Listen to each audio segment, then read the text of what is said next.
Good morning, friends, colleagues, juniors, and seniors. And how are you today? I'm fine, I'm back. I hope everyone is having a good day and time wherever you are. Brothers and sisters, sit back and enjoy the lecture. Today's topic will be about feedback. I repeat, today's topic will be about feedback, an extremely emotive and significant tool for the HRM professionals and for every enterprise. This is a very important tool. Back. Sit back and enjoy the lecture. Feedback, which forms a significant part of the personality of the enterprise. And because it is least understood, seems to often to be sidetracked and seldom treated with respect and importance. Feedback is trying to understand the outcome of something through a feedback process and mechanism. Accepting feedback and giving feedback are both significant. Why is feedback important? Genuine feedback shows the signs and expresses what others are thinking of the enterprise. I'm talking about genuine feedback. It shows signs of what people are thinking about yourself. The feedback opens our eyes. If only one has an open mind. Working on the feedback gives greater credibility, reliability, and dependability. Feedback is linked to performance and image. Feedback aids organizational development. What could be the features of a feedback? There are usually two parties. One gives the feedback, and another person receives the feedback, known as the recipient of the feedback. Feedback needs to be authentic and genuine to be constructive. Feedback can be qualitative and also quantitative.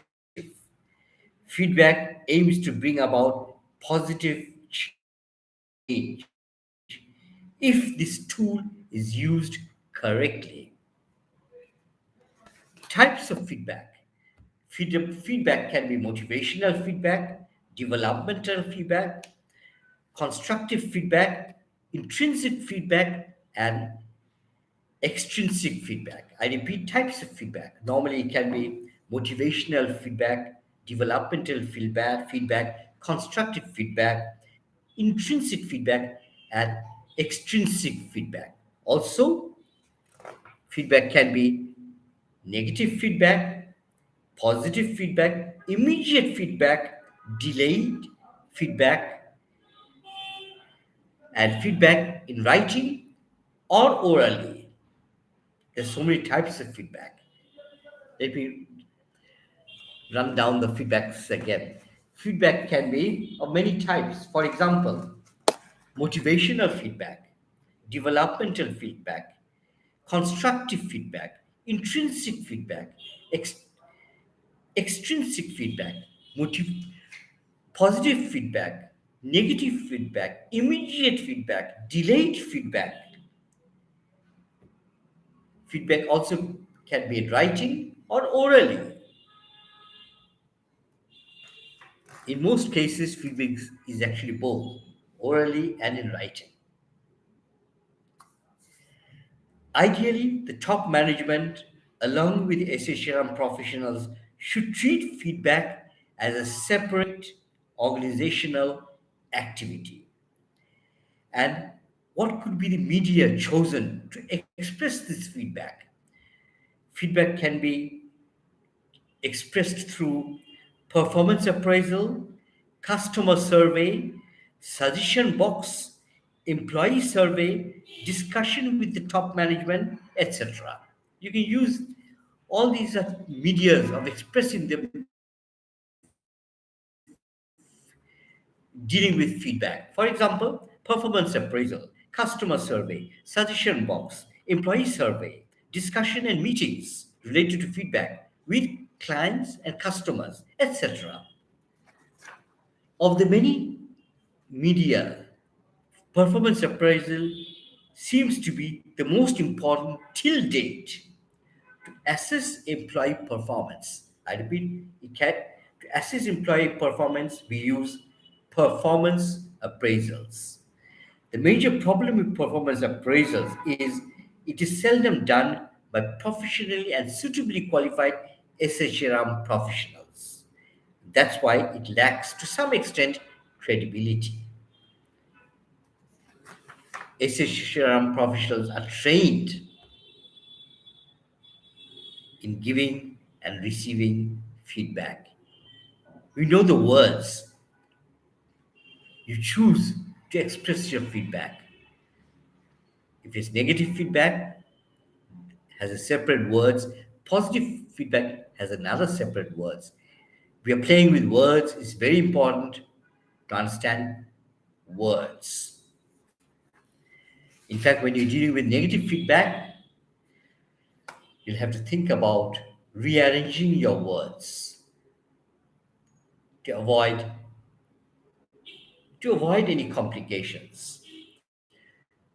There are several types of performance appraisals.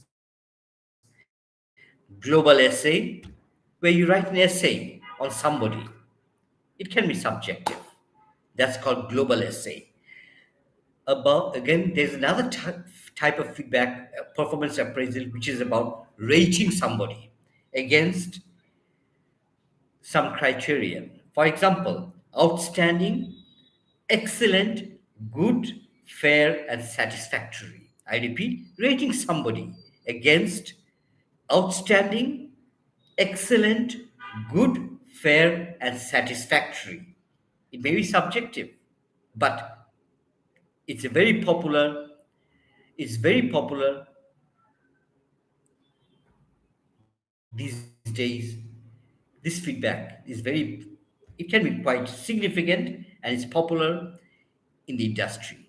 The rating perspective of performance appraisals, where we rate an employee based on outstanding, excellent, good, fair, and satisfactory.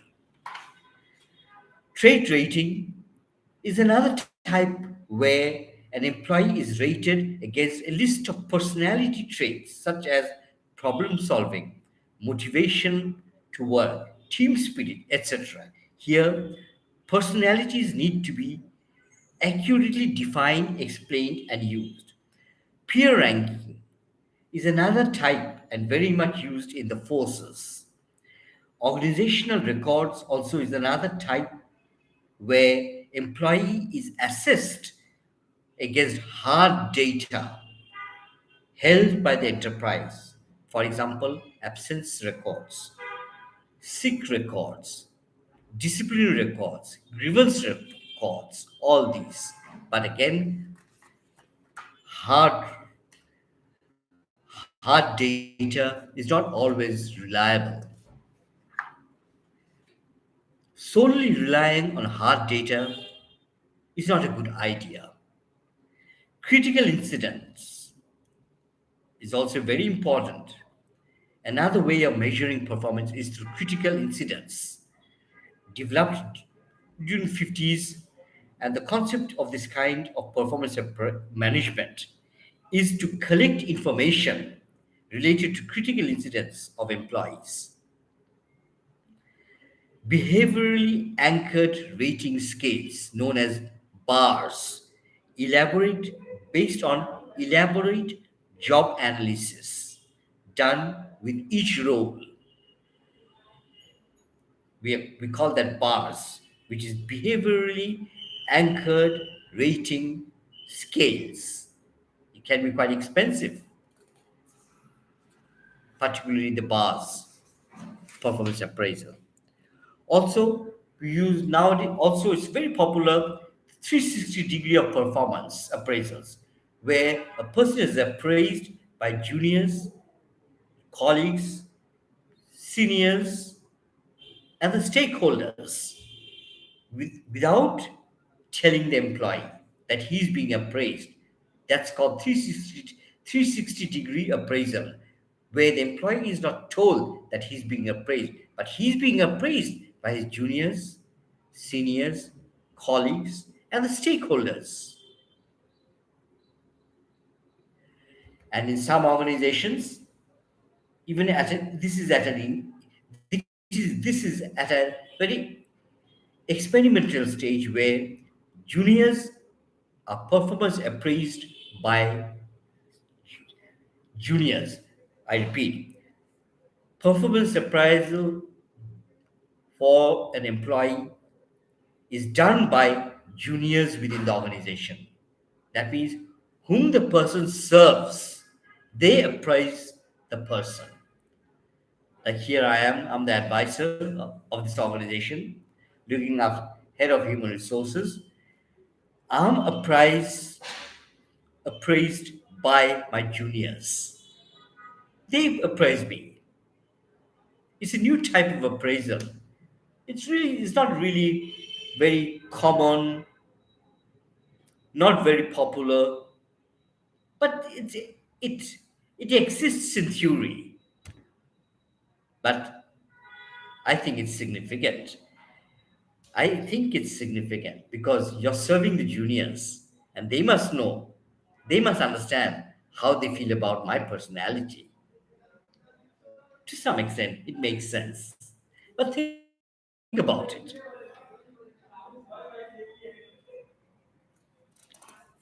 Job performance appraisal ideally needs to be developed through consultation, and the following sources would be an advantage: job analysis, person specification, discussion with the manager and the role holder, the vision, mission, value statement, the future plans of the enterprise, key performance, key performance indicators. In the forming stage of the performance appraisals. To me, open discussion is a must with all the concerned.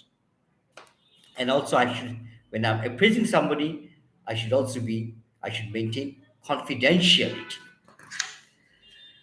Now, my version of a simple performance appraisal, which is divided into the following parts. Part A, that's my perspective of a performance appraisal. Part A, review of the objectives of the role holder. Review of the objectives of the role. We're taking into the previous objectives. Part A, review of the objectives of the role. Part B, review of the current objectives of the role, which is a summary of A and B. Part C, development plan. Part D, self development. Part D is self performance appraisals to be given before the meeting. Part E is summary.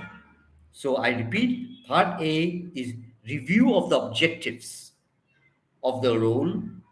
I'm taking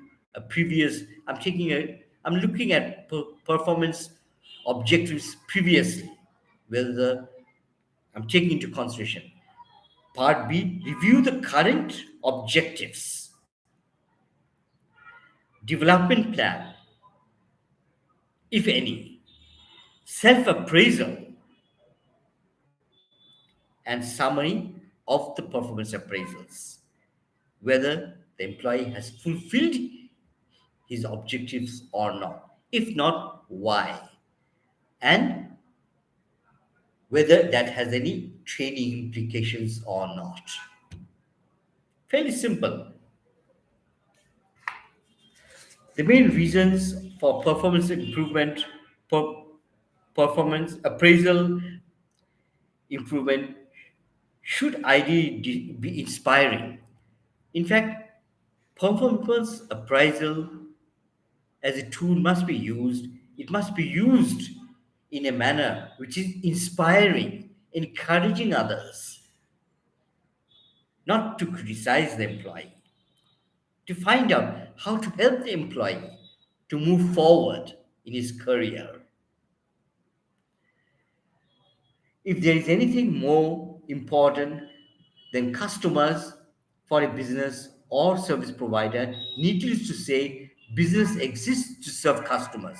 We also have to gain, we have to also appraise customer perspective of your enterprise. It is through the customer survey that customer perception of the enterprise can be revealed. Here we are talking about customer survey. We call this suggestion box. Customers can use the suggestion boxes to make suggestions. Yes, at times suggestion boxes may contain valuable information, and we'll have to work on the valuable information to implement those. There is no point in collecting information if there is no action. So remember, my friends, if you have a suggestion box, you have to be prepared for action also. Feedback is not sounds. The core point should always be done in mind when giving feedback. For example, timing of the feedback is very important. Purpose of the feedback, amount and subject matter of the feedback, mode of feedback, content of feedback, being professional. Avoid being judgmental. If you say something, say it with an evidence. Do not use feedback just for the sake of criticisms. There can be four areas of feedback. There can be four areas of feedback: feedback about the task, feedback about the process, feedback about comparisons, and functional feedback, which is about performance. Feedback should be taken seriously. The following elements must be present: professionalism, identified criteria, constructive, positive, strengths and weaknesses in an inspiring manner, trying to avoid being subjective. Points of improvement should be the main focus of any feedback. Some of the common barriers. Language can be a barrier. I'm giving feedback, and the receiver is not understanding the feedback because there is a language barrier. There might be a cultural barrier. Perception of the perception of the receiver may be different. We are talking about perceptual compatibility. The person giving the feedback must understand or try to understand the perception of the feedback from an employee's point of view. Make please try to avoid making assumptions. Aims must be clarified, and my simple aim of a perf- of an appraisal is simple: to improve, to move ahead. Appraisals must be uplifting. That's how I see appraisals. Performance politicization can be a barrier to good feedback. I repeat, excessive politicization can be at times a barrier to good and authentic feedback. By the way, when I talk about politicization, which means politics, as I understand, politics is for the good of the people. But nowadays, politics is about self interest. or personal interest or personal gain. That's today's politics. But from a layman's perspective, politics should be about people, to develop people, to bring people to goodness. But today's politics is about self-interest, self-benefit, self-gain. I personally spoke to my managing director one day about performance appraisal. I was simply told to keep the issue aside. I don't know why. I was told by the managing director not to pursue this any further. What can I do? I do not, till today, I do not know why. Inspiring or feedback must be inspiring and encouraging. All depends on how the feedback is communicated. What you say, do the necessary research, convey the message in an appropriate manner, be ready to repeat what you have said. In fact, communication is very important. Some ground rules of feedback: respect, well structured planning, open and encouraging dialogue. Take notes, do not be biased and defensive. Use a smart abbreviation in any feedback procedures. What are the smart abbreviations? SMART, measurable, achievable feedback obtained in a structured manner can be an extremely powerful and management information leading to output. Sorry about this. My friends, brothers and sisters, colleagues, juniors and juniors, I've come to an end. And today's discussion was simply about feedback. Whether you give feedback orally or in writing, it matters. And I'm trying to talk about quality feedback, genuine feedback, authentic feedback, as far as possible. For the time being, this is enough. And have a nice day, time, and I'll meet you soon, very, very soon. Take care, brothers and sisters. Bye bye.